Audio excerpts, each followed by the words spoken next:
Live TV, सच सबसे आगे। केंद्रीय मंत्री और भाजपा के नेता नारायण राणे को जबरदस्त झटका लगा है दोस्तों, और ये झटका इन्हें देश की सर्वोच्च अदालत ने दिया है।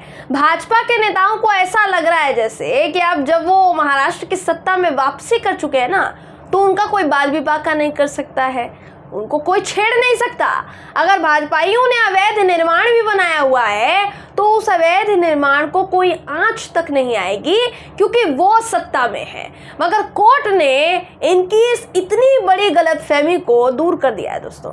नमस्कार, मेरा नाम है जयंती झा और आप देख रहे हैं the live TV. Narayan Rane के बंगले पर अब बुलडोजर चलेगा। इनके बंगले के जरिए नारायण राणे ने जो अवैध प्रॉपर्टी खड़ी की हुई थी, अवैध निर्माण खड़ा किया हुआ था, उसे गिराने के लिए बीएमसी को इजाजत मिल चुकी है और कभी भी नारायण राणे के अवैध निर्माण को गिराया जा सकता है, यानी उस पर कभी भी बुलडोजर चल सकता है, क्योंकि अवैध निर्माण को गिराने का आदेश खुद माननीय सुप्रीम कोर्ट ने दिया है दोस्तों, माननीय सर्वोच्च अदालत ने दे दिया है। स्क्रीन पर आपको मैं एनडीटीवी की खबर इस वक्त दिखा रही हूँ। उस खबर के मुताबिक नारायण राणे के जुहू स्थित बंगले में अवैध निर्माण को गिराने का आदेश बॉम्बे हाईकोर्ट ने दिया था। पहले नारायण राणे हाईकोर्ट के इस फैसले को चुनौती देने के लिए सीधा सुप्रीम कोर्ट पहुंच गए थे। सुप्रीम कोर्ट का दरवाजा उन्होंने खटखटाया था, जहां सुप्रीम कोर्ट से नारायण राणे को तगड़ा झटका लगा है, क्योंकि कोर्ट ने बॉम्बे हाईकोर्ट के इस फैसले पर रोक लगाने से साफ इनकार कर दिया है। यानी नारायण राणे के बंगले में स्थित जो अवैध निर्माण है उसे कभी भी गिराया जा सकता है, वो भी सुप्रीम कोर्ट के आदेश पर। आपको बताना चाहूंगी दोस्तों, बॉम्बे हाईकोर्ट ने नारायण राणे की उस अवैध संपत्ति को गिराने का आदेश दिया था। बीएमसी को यह आदेश दिया गया था जो संपत्ति बनाई गई है जुहू में स्थित है। हाईकोर्ट ने यह माना था कि बंगले के कुछ हिस्से के निर्माण में कोस्टल रेगुलेशन जोन और फ्लोर स्पेस इंडेक्स का उल्लंघन किया गया है, खुले तौर पर उसकी धज्जियां उड़ाई गई है, जिसे लेकर नारायण राणे के परिवार ने हाईकोर्ट में आवेदन दिया था, जिसमें यह मांग की गई थी कि भाई उस अवैध निर्माण को छेड़ा ना जाए, उसे मंजूरी दे दी जाए। जिस आवेदन को खारिज करते हुए हाईकोर्ट की अदालत बॉम्बे हाईकोर्ट ने कहा था कि अगर इस अवैध निर्माण को मंजूरी हम दे देंगे तो इसी के जैसे दूसरे अवैध निर्माण भी बनने शुरू हो जाएंगे। आपने बनाया है, फिर कल को कोई और बनाएगा, बड़े पैमाने पर अवैध निर्माण होंगे, इसलिए इस बंगले के अवैध निर्माण को तो देखिए गिराना ही पड़ेगा, जो कि अब गिराया जाएगा। एनडीटीवी की खबर कहती है दोस्तों कि बॉम्बे हाईकोर्ट ने नारायण राणे पर 10 लाख का जुर्माना भी लगाया था और 1 हफ्ते के अंदर इसे जमा करने का आदेश भी दे दिया था कि 1 हफ्ते के अंदर आपको 10 लाख रुपया जमा करना है। इसी के साथ साथ हाईकोर्ट ने इनके इस अवैध निर्माण को गिराने के लिए 2 हफ्ते की मोहलत दी थी।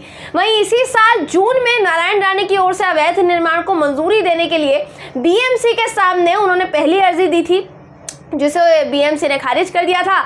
इसके बाद भी उनकी कंपनी ने जुलाई में दूसरा आवेदन दिया था कि कम से कम इसको मंजूरी दे दी जाए, हम इसका हर्जाना भुगतने के लिए तैयार हैं, लेकिन तोड़े ना। उसे भी बीएमसी ने खारिज कर दिया था, हालांकि विचार करने के बारे में सोचा था।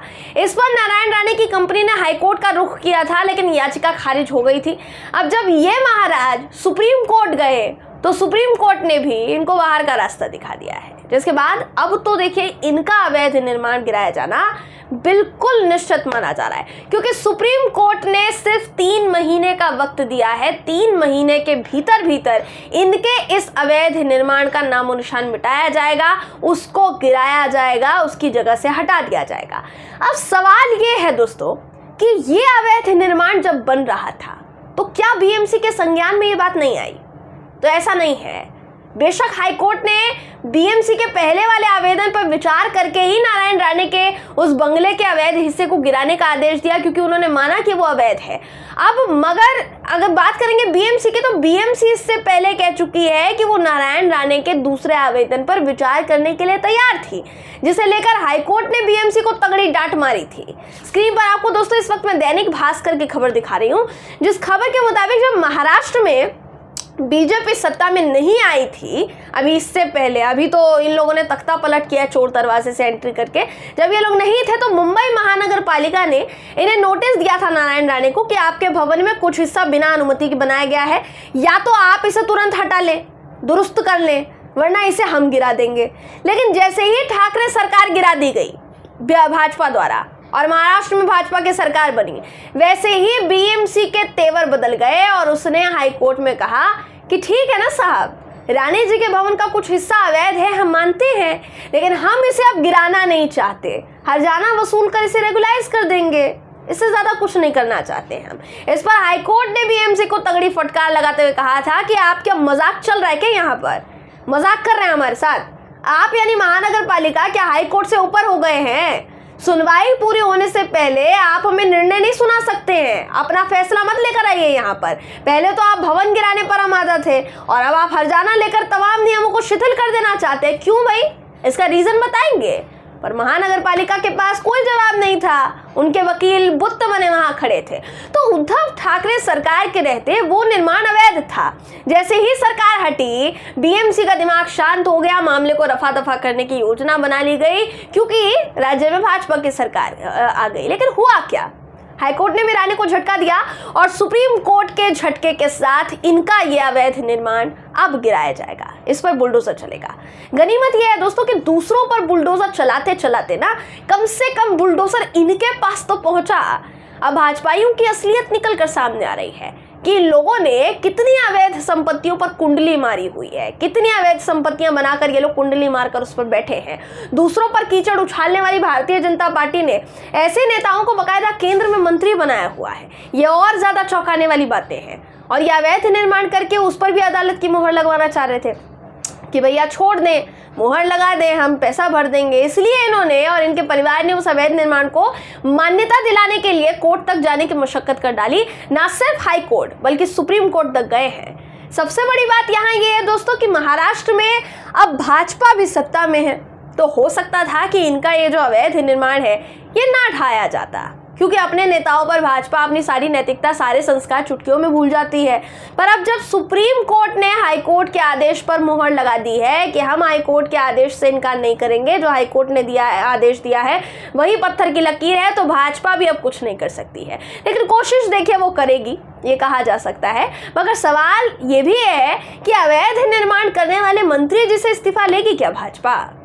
बात बात पर विपक्ष के नेताओं और मंत्रियों से इस्तीफा मांगने वाली भाजपा के खेमे में केंद्रीय मंत्री नारायण राणे का इस्तीफा मांगकर बीजेपी एक नैतिकता दिखा सकती है।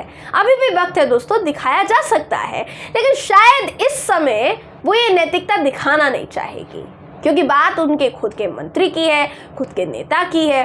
विपक्ष के नेता की होती तो देखिए सड़क पर धरना देना शुरू कर दिया होता, मगर अभी ऐसा कुछ नहीं होगा। अभी मामले को शांति से एकदम हैंडल किया जाएगा, इसलिए इस मामले में भाजपा के एक्शन का भी इंतजार किया जा रहा है दोस्तों कि भाई अब भाजपा क्या करने वाली है। अपने चहेते मंत्री नारायण राणे से इस्तीफा मांगेगी या समर्थकों का खेमा डैमेज कंट्रोल में जुट जाएगा? इन तमाम सवालों के जवाब का इंतजार फिलहाल बरकरार है। बहरहाल इस खबर पर आपकी राय क्या है, कमेंट करके जरूर बताइएगा। वीडियो अगर आपको पसंद आया हो तो वीडियो को लाइक और शेयर करना ना भूलें। फिर मुलाकात होगी आपसे किसी ऐसी ही खबर के साथ, तब तक के लिए नमस्कार। द लाइव टीवी, सच सबसे आगे।